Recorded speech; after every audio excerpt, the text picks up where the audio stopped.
Hello friends, मैं हूं नितिन और स्वागत है आपका यूट्यूब चैनल इन्फोटेक ऑफिशियल में। कॉम्पिटिटिव एग्जाम की तैयारी तो आप सभी करते होंगे और अपने कॉम्पिटिटिव एग्जाम की तैयारी के लिए आप सभी कोचिंग भी लेते होंगे। किसी न किसी इंस्टीट्यूट से या किसी न किसी संस्था से आप कोचिंग प्राप्त करते होंगे।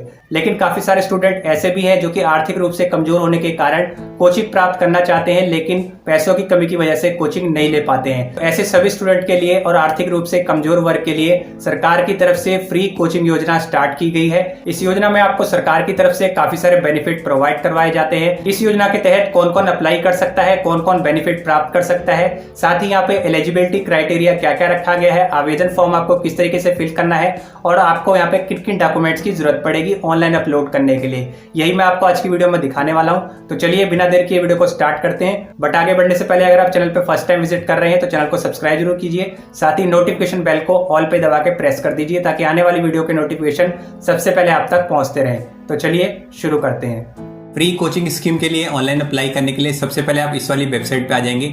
इस वेबसाइट का लिंक आपको वीडियो के डिस्क्रिप्शन बॉक्स में मिल जाएगा। यहाँ पे आने के बाद यहाँ पे आप लिखा देख सकते हैं free coaching scheme for SC and OBC student. जितने भी SC एंड OBC स्टूडेंट है वो यहाँ पे एलिजिबल है इस स्कीम के तहत अप्लाई करने के लिए। यहाँ पे आप लिखा देख सकते हैं a total of 3500 student will be assisted annually under the scheme, यानी इस स्कीम के तहत सालाना 3500 स्टूडेंट का सिलेक्शन किया जाएगा। यहाँ पे 60% स्लॉट जो है वो ग्रेजुएट को दिए जाएंगे जिन्होंने ग्रेजुएशन कर रखी है, और साथ ही 40% स्लॉट है उनको दिए जाएंगे जिन्होंने 12th कर रखी है। साथ ही यहाँ पे एक चीज का ध्यान और रखिएगा कि only student belonging to SC and OBC having total family income from all sources of 8 lakh और less per annum will be eligible, यानी कि अगर आपकी फैमिली की सालाना इनकम 8 लाख या उससे कम है तो ही यहाँ पे आप अप्लाई कर पाएंगे। SC और OBC के जितने भी स्टूडेंट हैं उनकी फैमिली की इनकम 8 लाख रुपए सालाना से कम होनी चाहिए। अब यहाँ पे स्कीम के बारे में डिटेल में जानकारी पाने के लिए यहाँ पे आपको स्कीम गाइडलाइन का ऑप्शन दिखाई देगा। इस पे क्लिक करके यहाँ पे आप डिटेल में नोटिफिकेशन को डाउनलोड कर सकते हैं। सबसे पहले यहाँ पे बात कर लेते हैं कि यहाँ पे कौन कौन से कोर्सेज हैं जिसमें आपको इस योजना के तहत लाभ मिलने वाला है। यहाँ पे देख सकते हैं group A and B examination conducted by UPSC। अगर आप UPSC की तैयारी कर रहे हैं या फिर SSC की तैयारी कर रहे हैं या फिर रेलवे रिक्रूटमेंट बोर्ड की तरफ से जो वैकेंसी निकाली जाती है उसके लिए आप अप्लाई करते हैं। साथ ही अगर आप state public service commission group A and group B के एग्जामिनेशन की तैयारी करते हैं और उसके लिए अप्लाई करते हैं तो यहाँ पे आपको लाभ मिलने वाला है। उसके अलावा भी यहाँ पे काफी सारे कोर्सेज दिए गए हैं, इनको आप एक बार अच्छे से रीड कर लीजिएगा। साथ ही यहाँ पे category wise ratio of candidate दिया गया है। 70% सीट जो होंगी वो SC के लिए होंगी और जो 30% सीट होंगी वो यहाँ पे OBC स्टूडेंट के लिए होंगी। अब यहाँ पे eligibility criteria for student, eligibility criteria यहाँ पे क्या क्या है SC एंड OBC के लिए वो भी आप यहाँ पे चेक कर सकते हैं। यहाँ पे वापस से आप नीचे की तरफ स्क्रॉल करेंगे और यहाँ पे आप लिखा देख सकते हैं only student belonging to SC and OBC having total family income from all sources of 8 lakh. जैसा कि मैं आपको पहले ही बता चुका हूँ, आपकी फैमिली इनकम जो है वो 8 लाख सालाना से अधिक नहीं होनी चाहिए, अदरवाइज यहाँ पे आप एलिजिबल नहीं माने जाएंगे। यहाँ पे देखिए the coaching fee shall be paid through DBT in a single installment to be release within 2 weeks from the date of candidate upload the fee receipt showing payment of fee to the institution. यानी जिस भी institute से आप coaching ले रहे हैं उसकी जो फी रिसिप्ट होगी वो जैसे ही आप यहाँ पे अपलोड कर देंगे उसके 2 वीक के अंदर अंदर आपकी पेमेंट जो है DBT के थ्रू डायरेक्ट आपके अकाउंट में ट्रांसफर कर दी जाएगी। जो भी कोचिंग की फीस होगी, जहां से भी आपने कोचिंग ली होगी, उसकी जो रिसिप्ट होगी उसको आप अपलोड करेंगे और उस अपलोड करने के विद इन 2 weeks 2 हफ्ते के अंदर अंदर आपके बैंक अकाउंट में पैसा आ जाएगा। इसके अलावा भी यहाँ पे आपको बेनिफिट मिलेंगे। आपको यहाँ पे कोचिंग फीस तो मिलेगी ही, साथ ही आपको 4000 रुपए मंथली के हिसाब से यहाँ पे मंथली स्टिपेंड भी दिया जाएगा। अब यहाँ पे देखिए number of candidate to be selected, कितने कैंडिडेट यहाँ पे सिलेक्ट किए जाएंगे। यहाँ पे जो 12th पास है उनके लिए 1400 सीटें हैं और जिन्होंने डिग्री कर रखी है या ग्रेजुएशन कर रखी है उनके लिए यहाँ पे 2100 सीटें। कुल मिला के यहाँ पे 3500 स्टूडेंट या कैंडिडेट का सिलेक्शन किया जाएगा, जिनमें से यहाँ पे बॉयज के लिए देख सकते हैं और गर्ल्स के लिए देख सकते हैं। 70% सीटें जो है वो SC के लिए है और 30% जो है वो OBC के लिए है। यहाँ पे प्रोसेस ऑफ एप्लीकेशन दिया गया है, किस तरीके से यहाँ पे आपको अप्लाई करना है। वेबसाइट का लिंक दिया गया है जहाँ पे आपको अप्लाई करना है। यहाँ पे आप ऑनलाइन अप्लाई करेंगे और साथ ही अपने डॉक्यूमेंट अपलोड करेंगे। अब बात कर लेते हैं यहाँ पे इस फ्री कोचिंग स्कीम के तहत आपका सिलेक्शन किस आधार पे किया जाएगा। यहाँ पे देख सकते हैं merit list shall be drawn up for each category, यहाँ पे एससी और ओबीसी कैटेगरी के लिए एक मेरिट लिस्ट निकाली जाएगी। उस मेरिट लिस्ट में अगर आपका नाम आ जाता है तो यहाँ पे आपका सिलेक्शन हो जाएगा। साथ ही अगर यहाँ पे आपने पोस्ट या प्री मैट्रिक स्कॉलरशिप ले रखी है तो भी उस आधार पे भी यहाँ पे एक मेरिट लिस्ट तैयार की जाएगी। यहाँ पे टाइमलाइन की डिटेल भी दी गई है। Notification of calling of application यहाँ पे 1 मई से लेकर 31 मई के बीच में स्टार्ट है। 1 मई से लेकर 31 मई के बीच में आप कभी भी यहाँ पे इस योजना के तहत अप्लाई कर सकते हैं, ऑनलाइन एप्लीकेशन के लिए आवेदन कर सकते हैं। जितने भी पीएमएस एंड टीसीएस स्टूडेंट है उनकी मेरिट लिस्ट जो है वो 5 जून को निकाली जाएगी और बाकी के जो कैंडिडेट हैं उनकी मेरिट लिस्ट जो है 30 जून को निकाली जाएगी। यहाँ पे एक चीज का ध्यान रखिएगा, जो पीएमएस और टीसीएस स्टूडेंट हैं उनकी जो लास्ट डेट है फी रिसिप्ट को अपलोड करने की वो है 4 दिसंबर और बाकी के लिए है 29 दिसंबर। तो यहाँ पे आप एक बार डिटेल में नोटिफिकेशन को अच्छे से रीड कर लीजिएगा, सारा क्राइटेरिया आप अच्छे से समझ लीजिएगा। अगर फिर भी कोई डाउट है आप तो वीडियो के नीचे मुझे कमेंट करके क्वेश्चन पूछ सकते हैं। अब यहाँ पे अप्लाई आपको किस तरीके से करना है, अप्लाई करने के लिए यहाँ पे आपको राइट साइड में 3 डॉट का ऑप्शन मिलेगा, इस पे आप क्लिक करेंगे। क्लिक करने के बाद यहाँ पे आपको एक रजिस्टर का आइकॉन दिखाई देगा, इस पे क्लिक करेंगे। जैसे ही आप क्लिक करेंगे आपके सामने स्टूडेंट रजिस्ट्रेशन का फॉर्म ओपन होके आ जाता है। अब यहाँ पे अपनी डिटेल फिल करेंगे। यहाँ पे जो फर्स्ट कॉलम है उसमें आपसे पूछा जा रहा है do you have NSP ID. अगर आपके पास एनएसपी आईडी वगैरह है तो यहाँ पे आप यस करेंगे और उस आईडी का नंबर देंगे, अदरवाइज यहाँ पे आप नो पे रहने देंगे। उसके अलावा do you have state PMS beneficiary ID. अगर आपके पास पीएमएस बेनिफिशियरी आईडी है तो यहाँ पे यस करेंगे, अदरवाइज इसे भी यहाँ पे आपको नो पे ही रहने देना है। यहाँ पे नीचे की तरफ स्क्रॉल करेंगे और यहाँ पे आपको अपनी कैटेगरी सिलेक्शन करना है।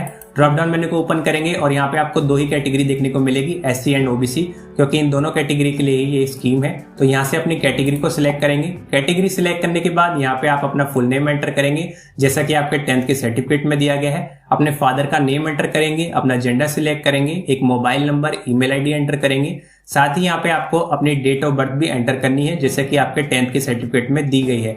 आपको यहाँ पे एक पासवर्ड क्रिएट कर लेना है। पासवर्ड क्रिएट करने के लिए आप कैपिटल लेटर का यूज कर सकते हैं, स्मॉल लेटर यूज कीजिए, न्यूमेरिक नंबर यूज कीजिए और साथ ही कुछ सिंबल वगैरह भी आप यहाँ पे यूज कर सकते हैं। जो भी पासवर्ड हम यहाँ पे क्रिएट करेंगे कंफर्म पासवर्ड में जाके दोबारा से एंटर करेंगे। उसके बाद यहाँ पे state of passing 10th exam, आपने 10वीं क्लास किस स्टेट से पास की, अपनी स्टेट को यहाँ से सिलेक्ट कर लेंगे। ड्रॉप डाउन मेन्यू को ओपन करेंगे और यहाँ से अपनी स्टेट को आप सिलेक्ट कर लेंगे। उसके बाद नेक्स्ट कॉलम में आपको अपना 10th बोर्ड का सर्टिफिकेट नंबर देना है। जो आपका 10th क्लास का सर्टिफिकेट है उसके ऊपर एक नंबर प्रिंट होता है, सर्टिफिकेट नंबर होता है, उस नंबर को आपको यहाँ पे इस कॉलम में एंटर करना है। उसके बाद year of passing 10th board, आपने 10th क्लास किस साल में पास की, किस ईयर में पास की, वो यहाँ पे एंटर करेंगे। ये जो कैप्चा कोड दिया गया है इसको यहाँ पे एंटर करेंगे और उसके बाद यहाँ पे आपको रजिस्टर का ऑप्शन मिलेगा, इस पे आप क्लिक करेंगे।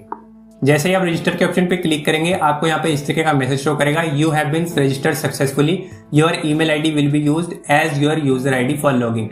ईमेल आईडी आपकी यूजर आईडी मानी जाएगी जहां से आप लॉगिन कर सकते हैं। लॉगिन करने के लिए यहाँ पे 3 डॉट का ऑप्शन मिलेगा, इस पे आप क्लिक करेंगे। क्लिक करने के बाद यहाँ पे लॉगिन का ऑप्शन मिलेगा, इस पे क्लिक करेंगे। अब यहाँ पे आपको अपनी ईमेल आईडी एंटर करनी है, जो पासवर्ड आपने क्रिएट किया था वो एंटर करना है, दिए गए कैप्चा कोड को एंटर करेंगे और यहाँ पे साइन इन के ऑप्शन पे क्लिक करेंगे। जब आप लॉगिन कर जाएंगे तो आप नेक्स्ट पेज पे एंटर कर जाएंगे। यहाँ पे आने के बाद यहाँ पे ऊपर की तरफ आपको 2 ऑप्शन दिखाई देंगे, application form and document page. आपको यहाँ पे एप्लीकेशन फॉर्म के ऑप्शन पे क्लिक करना है। जैसे आप क्लिक करेंगे जो आपकी बेसिक डिटेल है वो ऑटोमेटिकली यहाँ पे शो कर जाएगी, जैसे कि आपका नेम, आपका जेंडर, आपका mobile number, email ID, date of birth, ये ऑटोमेटिकली यहाँ पे फिल होगी। इसे आपको फिल करने की जरूरत नहीं है।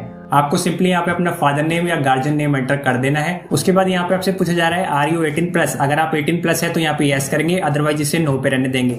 उसके बाद यहाँ पे आपको अपना आधार नंबर एंटर करना है। उसके बाद यहाँ पे आपसे पूछा जा रहा है कि do you belong to minority category. अगर आप माइनॉरिटी कैटेगरी से बिलोंग करते हैं तो यहाँ पे यस करेंगे, अदरवाइज यहाँ पे इसे नो पे रहने देंगे। उसके बाद यहाँ पे आपको बताना है क्या आप विकलांग है या दिव्यांग है। अगर है तो यहाँ पे यस करेंगे, अदरवाइज यहाँ पे इसको नो के ऑप्शन पे ही रहने देंगे। अपना मैरिटल स्टेटस बताएंगे, आप मैरिड हैं या अनमैरिड है। इसी तरीके से यहाँ पे आपको अपना डोमिसाइल स्टेट सिलेक्ट करना है, डोमिसाइल डिस्ट्रिक्ट सिलेक्ट करेंगे। अपने स्टेट और डिस्ट्रिक्ट को सिलेक्ट करने के बाद आपको अपना करंट एड्रेस यहाँ पे एंटर करना है। जैसे कि एड्रेस लाइन 1 में आपको अपना हाउस नंबर, प्लॉट नंबर वगैरह देना है और एड्रेस लाइन 2 में अपना स्ट्रीट नंबर या रोड नंबर यहाँ पे आपको एंटर करना है। इस तरीके से यहाँ पे आप अपना पूरा एड्रेस एंटर करेंगे। उसके बाद अपनी स्टेट को सिलेक्ट करेंगे, अपनी डिस्ट्रिक्ट को सिलेक्ट करेंगे और यहाँ पे अपने एरिया का पिन कोड एंटर करेंगे। उसके बाद यहाँ पे आप नीचे की तरफ स्क्रॉल करेंगे और यहाँ पे आपको अपना परमानेंट एड्रेस देना है। अगर आपका करंट एड्रेस और परमानेंट एड्रेस सेम है तो यहाँ पे आप येस के ऑप्शन पे क्लिक करेंगे और ये जो परमानेंट एड्रेस का कॉलम है ये ऑटोमेटिकली यहाँ पे फिल हो जाएगा। अगर आपका करंट एड्रेस और परमानेंट एड्रेस अलग अलग है तो यहाँ पे आपको नो के ऑप्शन पे क्लिक करना है और यहाँ पे अपना परमानेंट एड्रेस एंटर करना है। उसके बाद यहाँ पे आपको अपना कोर्स सिलेक्ट करना है जिसके लिए भी आप कोचिंग प्राप्त करना चाहते हैं। यहाँ से आप ड्रॉप डाउन मेन्यू को ओपन करेंगे। जैसे कि मान लीजिए आप किसी बैंकिंग सर्विसेज का एग्जाम देना चाहते हैं तो यहाँ पे फर्स्ट नंबर वाले ऑप्शन को सिलेक्ट करेंगे। साथ ही यहाँ पे CACPT, SPSC, UPSC, CDS, CPL, CAT, इसके अलावा भी यहाँ पे काफी सारी कैटेगरी दी गई है। जिस भी कैटेगरी के लिए आप कोचिंग प्राप्त करना चाहते हैं वो कैटेगरी या वो कोर्स यहाँ से आप सिलेक्ट कर लेंगे। उसके बाद यहाँ पे आपको अपना क्वालिफाइंग एग्जामिनेशन डिटेल देनी है, यानी कि जो भी आपकी अपर क्वालिफिकेशन हो। जैसे मान लीजिए आप ग्रेजुएट हैं तो यहाँ पे आप ग्रेजुएट लिखेंगे। ग्रेजुएशन आपने कर ली है या फिर कर रहे हैं, अगर कर रहे हैं तो यहाँ पे अपीयरिंग वाले ऑप्शन को सिलेक्ट करेंगे। अगर आप ग्रेजुएशन कर चुके हैं, पास आउट हो चुके हैं, तो यहाँ पे आप पास्ट के ऑप्शन पे सिलेक्ट करेंगे। इसी तरीके से मान लीजिए अगर आपने 12th कर रखी है तो यहाँ पे आप 12th लिखेंगे और यहाँ पे पास्ट के ऑप्शन पे अगर आपने पास कर लिए तो पास लिखेंगे। अगर आप 12th कर रहे हैं तो यहाँ पे आप अपीयरिंग वाले ऑप्शन को सिलेक्ट करेंगे। उसके बाद यहाँ पे आप नीचे की तरफ स्क्रॉल करेंगे और अपनी इंटरमीडिएट की जानकारी देंगे। जैसे कि आपने अपनी इंटरमीडिएट किस कॉलेज या किस इंस्टीट्यूट से की, उसका नेम यहाँ पे एंटर करेंगे। यूनिवर्सिटी का नेम यहाँ पे आप एंटर करेंगे या फिर कॉलेज का नेम एंटर करेंगे। साथ ही यहाँ पे आप अपनी स्टेट को सिलेक्ट करेंगे, अपनी डिस्ट्रिक्ट को सिलेक्ट करेंगे। एड्रेस फॉर कॉलेज इंस्टीट्यूट, आपके कॉलेज या इंस्टीट्यूट का जो भी एड्रेस हो वो एड्रेस यहाँ पे आप एंटर करेंगे। स्ट्रीम सिलेक्ट करेंगे, यहाँ से आप ड्रॉप डाउन मेन्यू को ओपन करेंगे। जिस भी स्ट्रीम से आपने पास आउट किया हो वो स्ट्रीम यहाँ से आप सिलेक्ट कर लेंगे। आर्ट, कॉमर्स एंड साइंस, यहाँ पे 3 स्ट्रीम दिए गए हैं। इसके अलावा किसी अन्य स्ट्रीम से अगर आपने पास आउट किया हो तो यहाँ पे आप अदर के ऑप्शन को सिलेक्ट कर सकते हैं। स्ट्रीम सिलेक्ट करने के बाद आपको यहाँ पे ईयर ऑफ पासिंग देना है। आपने अपने इंटरमीडिएट किस ईयर में पास की तो यहाँ पे आप सिलेक्ट कर लेंगे। उसके बाद स्कोरिंग सिस्टम आप सिलेक्ट करेंगे। स्कोरिंग सिस्टम आपका क्या था, यहाँ से ड्रॉप डाउन मेन्यू को ओपन करेंगे। CGPA, OGPA सिस्टम था या फिर मार्क्स वाला सिस्टम था। अगर मार्क्स वाला सिस्टम था तो यहाँ पे आप मार्क्स के ऑप्शन को सिलेक्ट करेंगे, परसेंट वाले ऑप्शन को सिलेक्ट करेंगे। अगर ग्रेड वगैरह सिस्टम था यानी CGPA और OGPA वाला सिस्टम था तो यहाँ पे आप फर्स्ट नंबर वाले ऑप्शन को सिलेक्ट करेंगे। उसके बाद यहाँ पे आपको percent of marks as per marksheet, आपकी मार्कशीट के अनुसार जो भी आपकी परसेंट बनी होगी वो परसेंट आप यहाँ पे एंटर करेंगे। वापस से आप नीचे की तरफ स्क्रॉल करेंगे और यहाँ पे अपने इंटरमीडिएट के सब्जेक्ट एंटर करेंगे। जिस भी सब्जेक्ट से आपने अपनी इंटरमीडिएट की हो वहाँ पे अपना फर्स्ट सब्जेक्ट एंटर करेंगे, सेकंड एंटर करेंगे, थर्ड एंटर करेंगे। यहाँ पे सब्जेक्ट लिखेंगे कौन कौन से सब्जेक्ट है। यहाँ पे टोटल मार्क्स यानी कितने मार्क्स का वो पेपर हुआ था, 100 मार्क्स का ही होता है तो यहाँ पे आप 100 लिखेंगे। उसमें से आपने कितने मार्क्स प्राप्त किए, ऑब्टेन किए, वो यहाँ पे एंटर करेंगे और कितनी परसेंट आपको प्राप्त हुई वो यहाँ पे आप परसेंट में एंटर करेंगे। इसी तरीके से यहाँ पे आपको अपना सेकंड सब्जेक्ट लिखना है, टोटल मार्क्स कितने का पेपर हुआ वो लिखना है, उसमें से आपको कितने मार्क्स प्राप्त हुए और कितनी परसेंट बनी। इस तरीके से आप एक एक करके सारी डिटेल लिख लेंगे। उसके बाद यहाँ पे आपको अपनी हाई स्कूल एग्जामिनेशन डिटेल देनी है। ऊपर आपने इंटरमीडिएट की डिटेल दी थी, अब यहाँ पे आप अपनी 10th की डिटेल देंगे। 10th क्लास आपने किस इंस्टीट्यूट या किस कॉलेज से पास की उसका नेम यहाँ पे एंटर करेंगे। वो स्टेट सिलेक्ट करेंगे, डिस्ट्रिक्ट सिलेक्ट करेंगे, अपना कॉलेज या इंस्टीट्यूट का एड्रेस एंटर करेंगे। सेम तरीके से आपको यहाँ पे सब्जेक्ट और कोर्स एंटर करना है। आपने 10th क्लास में कौन सा सब्जेक्ट या कौन सा कोर्स लिया था वो यहाँ पे टाइप करके लिखेंगे। अपना ईयर ऑफ पासिंग लिखेंगे, 10th क्लास आपने कब पास की, ईयर ऑफ पासिंग में जाके एंटर करेंगे। स्कोरिंग सिस्टम वहाँ पे भी क्या था, 10th क्लास में आपका स्कोरिंग सिस्टम क्या था, यहाँ से आप ड्रॉप डाउन मेन्यू को ओपन करेंगे। वही सिस्टम है CGPA, OGPA या फिर मार्क्स वाला सिस्टम था, यहाँ से आप सिलेक्ट कर लेंगे। उसके बाद यहाँ पे आपको अपने 10th के परसेंट लिखने हैं। आपको 10th में कितने परसेंट मार्क प्राप्त हुए यहाँ पे आप सिलेक्ट कर लेंगे। वापस से आप यहाँ पे नीचे की तरफ स्क्रॉल करेंगे और बिल्कुल सेम तरीके से आपको अपने 10th क्लास के भी सब्जेक्ट यहाँ पे लिख देने हैं। 10th क्लास में आपके जो जो सब्जेक्ट थे वो यहाँ पे लिखेंगे। उसके बाद कितने नंबर का पेपर हुआ वो यहाँ पे लिखेंगे। उसमें से आपको कितने नंबर प्राप्त हुए वो यहाँ पे आप लिखेंगे और आपको कितनी परसेंट प्राप्त हुई वो यहाँ पे आप लिखेंगे। सब्जेक्ट वाइज एक एक करके यहाँ पे सारी डिटेल एंटर करेंगे और यहाँ पे आप 7th नंबर वाले कॉलम पे आ जाएंगे। Have you ever availed benefit under this scheme for similar coaching scheme for the state and union territory. अगर आपने पहले भी इसी तरीके की किसी स्कीम के तहत कोचिंग प्राप्त की है या फिर बेनिफिट लिया है इसी तरीके की किसी योजना का, तो यहाँ पे आपको बताना होगा लिया है या नहीं लिया है। यहाँ से ड्रॉप डाउन मेन्यू को ओपन करेंगे, अगर लिया है तो यस करेंगे, नहीं लिया तो आप यहाँ पे नो के ऑप्शन पे सिलेक्ट करेंगे। अगर आप यहाँ पे यस के ऑप्शन पे सिलेक्ट करते हैं तो यहाँ पे आपको बताना होगा कि कितनी बार आपने बेनिफिट लिया है। उसके बाद यहाँ पे आपको अपनी बैंक अकाउंट डिटेल देनी है जिसमें कि आपको बेनिफिट के रूप में जो DBT के रूप में राशि प्राप्त होने वाली है वो इसी बैंक अकाउंट में आपको प्राप्त होगी। तो इसको बहुत ध्यान से फिल कीजिएगा। सबसे पहले यहाँ पे फर्स्ट कॉलम में आपको name of account holder, bank account holder का नेम यहाँ पे एंटर करेंगे, अपने बैंक का नेम यहाँ पे एंटर करेंगे, अकाउंट नंबर एंटर करेंगे और IFSC कोड एंटर करेंगे।